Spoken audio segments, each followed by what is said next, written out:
السلام عليكم ورحمة الله وبركاته. أنا مصطفى كمال وده فيديو جديد.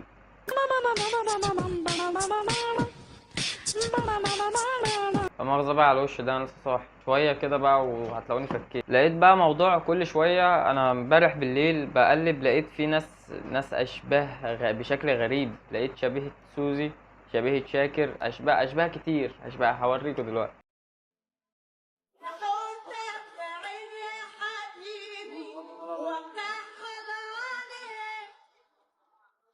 لحظة بس يا جدعان، لحظة. انت فاكر انت كده مش هنعرفك يا سوزي لما تلبسي الحجاب؟ يعني لما تعملي فيها كده هتتحبسي برضه يلعب. مش هنعرفك، احنا ما عرفناكيش كده يا سوزي يا جدعان.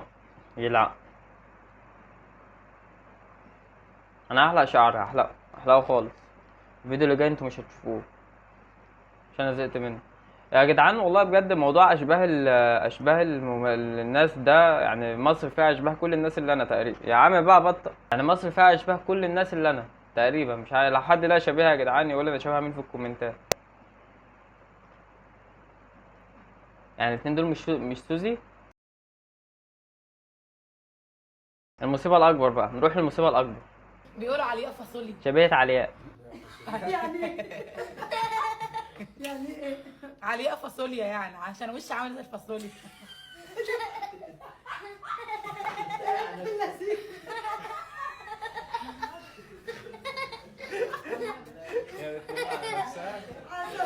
مش شبهها أوي يا جدعان، بس هي شبهها. يعني دمها واقف. اني شفته قبل كده. ايوه صح، واني كمان لازم أنا افتكر اني هتجنن.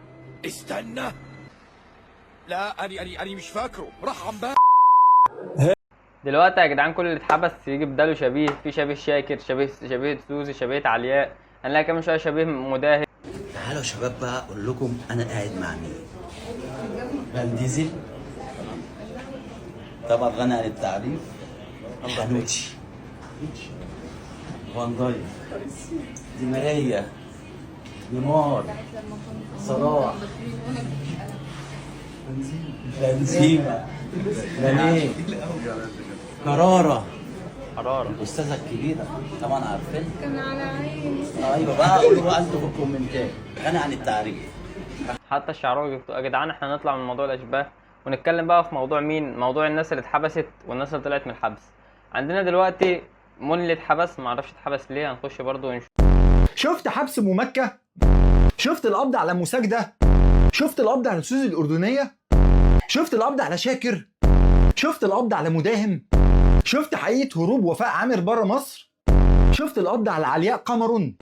شفت القبض على عبد العاطي؟ ده تعب يا جدعان. الراجل ده التيك توك المفروض يكرمه. تعب نفسه، ساحل نفسه مع الناس. شفت القبض على قمر الوكالة؟ شفت حبس ممكة؟ شفت القبض على مساجدة؟ شفت النار اللي هنبقى فيها بكرة؟ ما شفتش. تعالى. الارصاد الجويه بتحذر وبتقول لك اوعى حد ينزل بكره، لان درجه الحراره من اول يوم الثلاث هتبقى حر نار صهد ولع، ودرجه الحراره داخله على 50 في الاقصر واسوان وقنا. ده حتى الجو في القاهره هيكسر ال 42. المشكله ان الجو الفظيع ده هيفضل مكمل معانا لغايه يوم السبت، فاوعى تنزل من بيتك. لا تقولي بقى شغل ولا تمرين ولا نادي ولا حاجه، عشان لو نزلت. شفت احلى خبر هتسمعه النهارده؟ ما شفتش. تعالى. في عز الاخبار المحبطه والكآبه اللي عماله اديها لكم بقالي كام يوم، عايز اقول لكم كل سنه وانتم طيبين، وفاضل 190 يوم بس على رمضان، وان رمضان باذن الله. شفت تفاصيل القبض على لوشا؟ طب لوشا يا جدعان كان احترم نفسه في اخر فتره استنى نشوف لوشا. استنى نسمع الاول التفاصيل. ما شفتش. تعال. الشرطه قالت انها جالها بلاغات كتيره ضد لوشا بسبب الفيديوهات اللي بيعملها، وان الفيديوهات دي فيها مشاهد عنف وخروج سافر على الاداب العامه. دي الصوره الاولى للوشا بعد القبض عليه. الشرطه قبضت عليه من السيده زينب، واعترف انه بيعمل الفيديوهات دي عشان يحقق ارباح ويعلي نسبه المشاهدات. يا جدعان لوشا كان بدأ هوريك، والله لما اوريك. انا عليا الطلاق بالتلاتة معاش تيم، ولا يطلع من بق لفظ غلط تاني. حد الله ناخد على قفايا. يابا اللي هيفكر يكرف ولا يعمل اي نقاش على سويسرا على طول وقت. انتوا خايفين ليه؟ اللي هيغلط هيكسر عظم وشه، واللي مش هيغلط هيكمل. من الذي قام بالتبول ولم يشطف قاعدة الحمام؟ قاعدة الحمام. قاعدة في سوا. من؟ اهو يا شيخ والله بتاعتي. كبكة لسه خارج وربنا يا شيخ كنت بدأت. ولد تهدف في الكلام. اسمها كنت أتبول. اسمها ايه؟ كنت أتبول. كمل. انا كنت بتبول ونسيت اغسل كنت القعدة بتبول. والشطف عشان الحق اللايف معاه. لايف خلاص كان خلاص. يا ابني يا ابني هو يا جدعان ابني اظن قتل نفسي يعني يا لحظه ابني. بس الفيديو مش عايز يقف. قتل نفسك. يا جدعان اظن ان هو اتحبس بس عشان خاطر اللي هو بس متقمص دور الشيخ وبيدخل الشيخ في حاجات تانية. فاظن هو اتحبس بسبب حاجات زي كده. يعني هو ممكن ينصح من غير ما يلبس شيخ، ممكن ينصح عادي. مش لازم تكون شيخ عشان تنصح يعني. ما انا بنصح اهو وانا مش شيخ. نفسي اموت كافر. معلش انت عايز مني انا كم عدد المرات الذي قلت يا جدعان ما هو بينصح هنا، هو بينصح بيقول بطلوا لايفات، بطلوا مش عارف. هو قصده يعني موصل رسالة في الاخر. لك لا تتبول على القاعده وتسيب البول. يا ابني انا لما باجي بخش اقعد الهدوم بتتنجس، مش هنعرف كده نصلي. هتكلم معاك بهدوء، هتكلم معاك، تعبت منك. خلاص. بعد كده اما تيجي تخش الحمام بعد اذنك تتشطف عشان خاطر لما تيجي نتوضى ونصلي. لان لو في بول حتى لو حضرتك متوضي هيبقى برضه وضوءك باطل عشان خاطر في بول في البنطلون. لازم خلاص تخش تستحمى وتغير هدومك. يلا خد هنا الاول. لا. هتعمل تاني حمام على القاعده ومش هتمسح او هتشطف؟ ها ايه ايوه حمام، نعمل حمام وبعد كده اغسل القعده واشرب بالصابون وبعد كده استحمى واغسل نفسي والبس لا مش الجزمة. بالصابون، مش عايز بالصابون، انا عايز بس من غير صابون. يلا خش. ما تجودش. بقول لك ايه يا اسطى، انا خايف من موضوع سرقه الاوضاع اللي على النت ده. انا مش هنزل من البيت، لا تتسرق كده تتسرق ود يبقى لو سرقه بقى اموت فيها. بصراحة عندك حق، واحد ما ينزلش من البيت. هو قال لي لحظة كان بيت امي. تتسرق ود يبقى لو سرقه ايه ده لو اتسرق يا اسطى؟ بقى اموت فيها. بصراحة عندك حق، واحد ما ينزلش من البيت هيتسرق الكلى. بس أقول لك على حاجة، في كل حاجة فيك عطلان مش هتسرق حاجة. يا عم الست اتاخدت وقالت الموضوع خلص خلاص. من الذي قام بنشر الشرطه على المنشر دون ان يعصره وازعج ام بصر اللي تحتينا؟ من؟ ايه ده انت باكل خشب؟ معرفش يا باكل شيخ، خشب. والله يا شيخ مش انا هو اللي نشر الشورت المرشد. وربنا يا شيخ ما هنشر هدوم تاني ولا قطع الجرين، معلش. اجلس. يا ابني بقى. قال النبي عليه افضل الصلاه والسلام والسلام. والله لا. بس احنا كده عرفنا لوش اتحبس ليه. هو كده اتحبس عشان خاطر ان هو داخل في دور الشيخ يعني. شفت القبض على ياسمين اللي طلعت راجل؟ ما شفتش؟ تعال. الشرطه قبضت على بلوجر اسمها ياسمين. طب يا جدعان دلوقتي بس لحظه. ده انا لو عملت عليه بلور. طب ده لو حد شافه انا اشيل ذنبه. انا ماليش دعوه، انا هكمل الفيديو ومش هعمل بتهمة نشر محتوى خادش للحياة وإساءة استخدام الإنترنت. والشرطة بعد ما عملت تحريات اكتشفت إن ياسمين ده ذكر عنده 18 سنة ومن بلبيس الشرقية، بس هو مش شرقيه.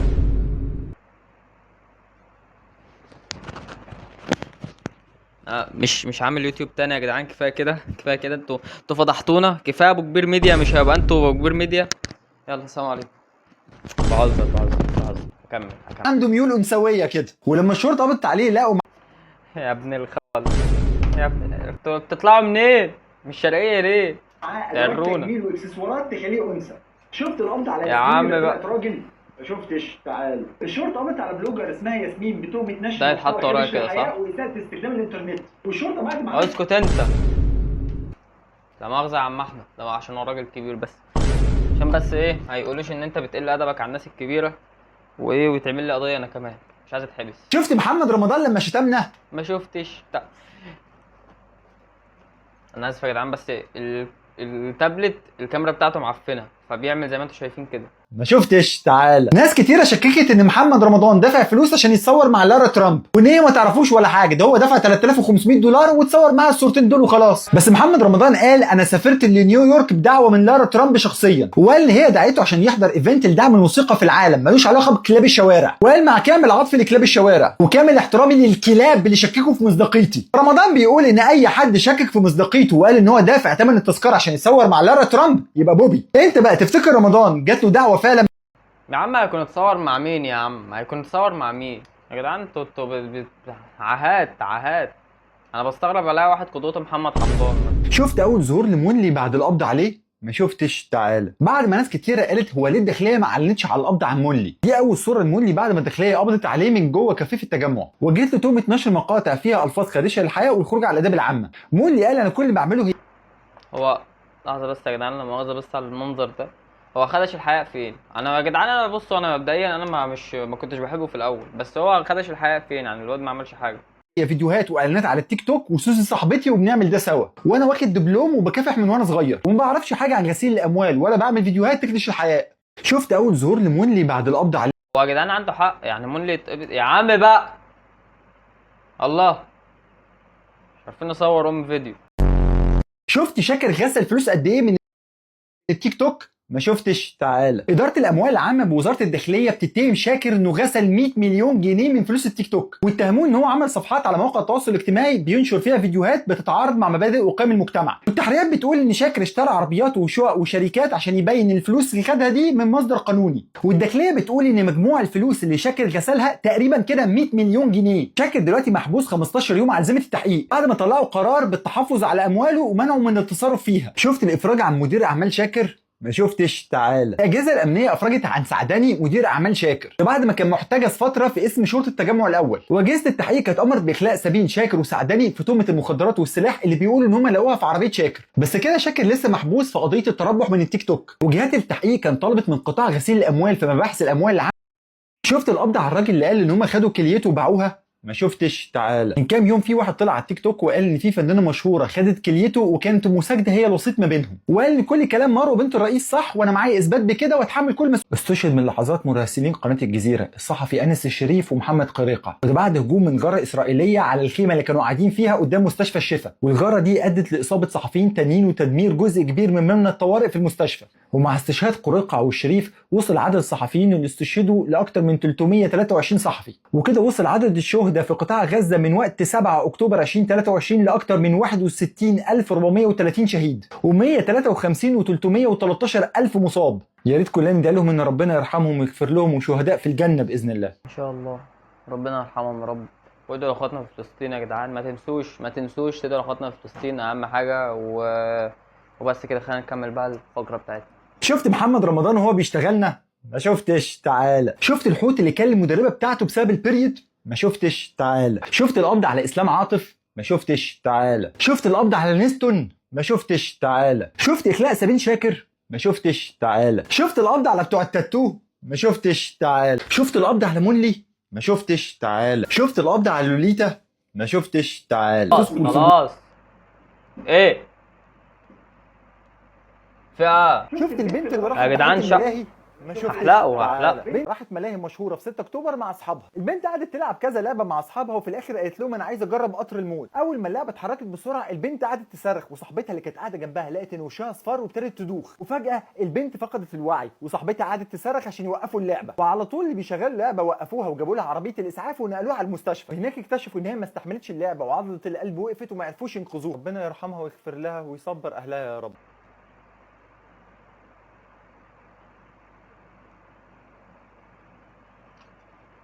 لا حول ولا قوة إلا بالله. نكتفي بهذا القدر يا عم. يا عم نكتفي بهذا القدر. ولو وصلت اللحظة دي اعرف انك انسان صديق للفلاح، والهدهد صديق الانسان، وارنبنا في منور انور، واللي عنده معزة يلمها.